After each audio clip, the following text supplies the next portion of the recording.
रामकृष्ण हरी मंडळी, तुम्हा सगळ्यांचं स्वागत आहे आपल्या नवीन व्लॉगमध्ये। आणि आजचा व्लॉग खूप खास आहे कारण कारण कारण मी माझ्या गावाची ओळख करून देणार आहे। तर जसे मी यूट्यूबला आले किंवा इन्स्टाला आले म्हणजे सोशल मीडियावर आले, तशापासून लोक मला सारखे विचारतात की तू कुठून आहेस, तुझ्या गावाचं नाव काय आहे। रोज लाईव्हला पण हेच प्रश्न असतात। तर चला म्हणलं आज माझ्या गावाचं नाव रिव्हीलच करून टाकूया, काय तर एवढा सस्पेन्स नाही का। तर आजच गावाचं नाव मी का रिव्हील करते यामागे एक कारण आहे। कारण चैत्र पौर्णिमेला आमच्या गावची असते यात्रा, म्हणजेच ती उद्या परवा ह्या 2 दिवसात आहे। तर ज्या दिवशी तुम्ही व्हिडिओ बघत असाल त्याच्या दुसऱ्या दिवशी माझ्या गावची यात्रा असेल। तर माझ्या गावाची देवी खूप प्रसिद्ध आहे। माझ्या गावाचं नाव हे देवीच्या नावावरूनच आहे आणि ते खूप प्रसिद्ध आहे। स्मशानभूमीत आमच्या गावाचं मंदिर आहे, आमच्या देवीचं मंदिर आहे। मंदिर हे एक जागृत देवस्थानापैकी एक आहे। असं म्हणतात की इथं सगळ्या इच्छा पूर्ण होतात, म्हणजे तुम्ही जर नवस काही मागितला तर तो पूर्ण होतो।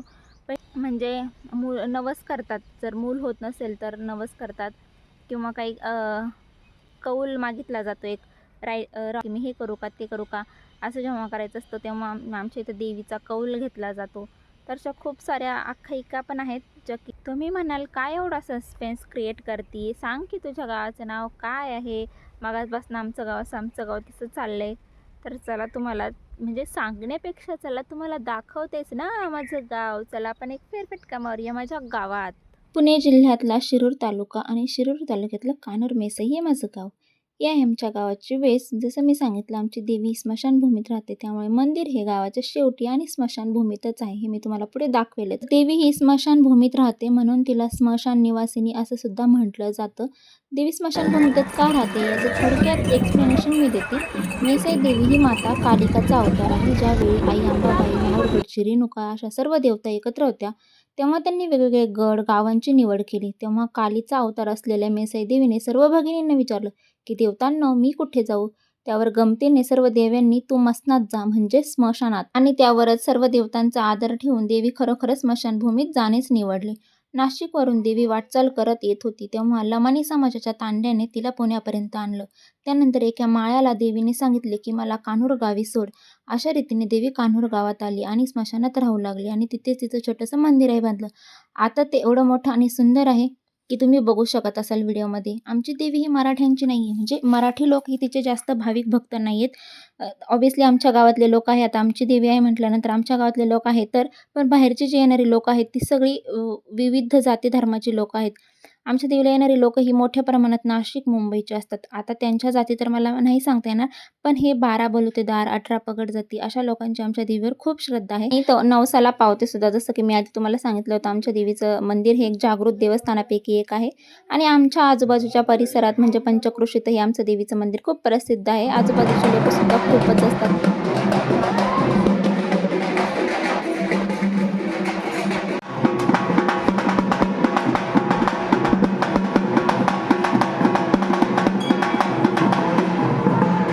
सगळ्यात महत्त्वाचं म्हणजे एक सांगायचं राहिलं, आमच्या देवीला ना जे तृतीयपंथी लोक असतात ना ते सुद्धा फार असतात। कारण काय मला सांगता येणार नाही। आणि दुसरं म्हणजे आमच्या देवीची जी भक्ती नसते, म्हणजे पूजा करणारी पुजारीण जी असते ती विधवा स्त्री असते, म्हणजे सुवासिनी बायका ह्या कधीही आमच्या इथे भक्ती नसतात किंवा पुजारी नसतात। कायम विधवा ज्या असतात त्याच बायका आमच्या इथं पुजारी असतात। तर हे बघा आम्ही यात्रेत पण आलेलो, जसं की मी तुम्हाला सांगितलं आमची यात्रा आहे। ज्या दिवशी तुम्ही हा ब्लॉग बघत असाल त्या दिवशी यात्रा असेल आमची रविवारी, चैत्र पौर्णिमेच्या दिवशी असते। 2-4 दिवस चालते, ॲक्च्युली 5-6 दिवस चालते।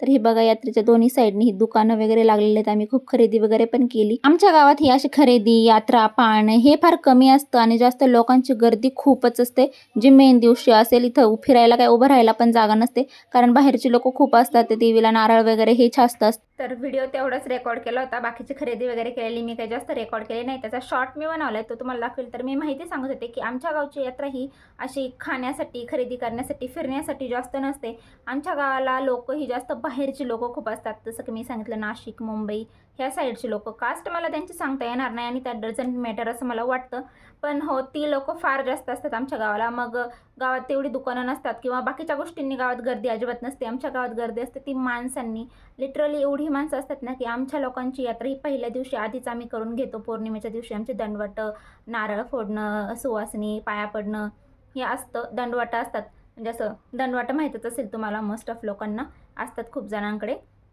तर तसंही आमच्या आदल्या दिवशी असतं, ज्या मेन दिवशी असते, चैत्र पौर्णिमेच्या दिवशी असते, त्या दिवशी आमच्या गावातल्या लोकांना तिथं अजिबात जागा नाही. गाड्या वगैरे पण चैत्र पौर्णिमेच्या दिवशी असतात.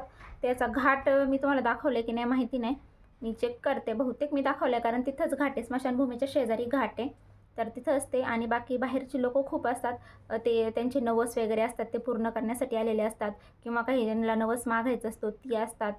तर अशी बाहेरची लोकं आमच्या गावात खूप असतात. आणि उन्हाळ्याच्या सुट्ट्या जर पेपर वगैरे झालेले असेल ना, सगळे CBSE बोर्ड किंवा स्टेट बोर्ड या सगळ्या लोकांचे जर पेपर झालेले असेल ना, मग तर इतकी गर्दी असते की विचारता सोय नाही. कारण बाहेरचे लोकं आमच्या गावात खूप असतात. म्हणजे ती देवी, आमची देवी नवसाला पावते असं म्हणणं आहे सगळ्यांचं. ऑब्व्हियसली मी तर काय अजून नवस मागितला नाही. मागितला होता का, पण तो काही पूर्ण केला नाही देवीनी. तसं म्हणजे मला असं वाटतं का नाही पूर्ण केला, कारण तिला मला त्यापेक्षा जास्त द्यायचं होतं, म्हणून कदाचित ते माझं पूर्ण झालं नाही. पण बघा, तुम्हाला जर यायचं असेल, आमच्या देवीला काही नवस मागायचं असेल, तर नक्की या. गावाचं नाव आता मी तुम्हाला सगळ्यांना सांगितलं आहे, तर माझ्या गावात आल्यावर मला भेटा. म्हणजे पॉसिबल असेल तर मी भेटेल. बाकी कसं वाटलं तुम्हाला माझं गाव, माझ्या गावाची माहिती, माझ्या गावाची देवी, आणि तुम्ही कधी आला आहेत का हे मला कमेंट करून नक्की सांगा. कारण हो, बहुतेक लोकं बहुतेक माझ्या गावाला आलेले असू शकतात, कारण मी आधी कधी माझं गावाचं नाव सांगितलंच नव्हतं, तुम्हाला काहीच कळणार ना. तर बघा, सांगा मला कधी आला आहेत का किंवा कधी येणार असेल का. आणि माझा ब्लॉग शेवटपर्यंत बघितल्याबद्दल थँक्यू, आणि या यात्रेला. बाय बाय, भेटूया पुढच्या ब्लॉगमध्ये.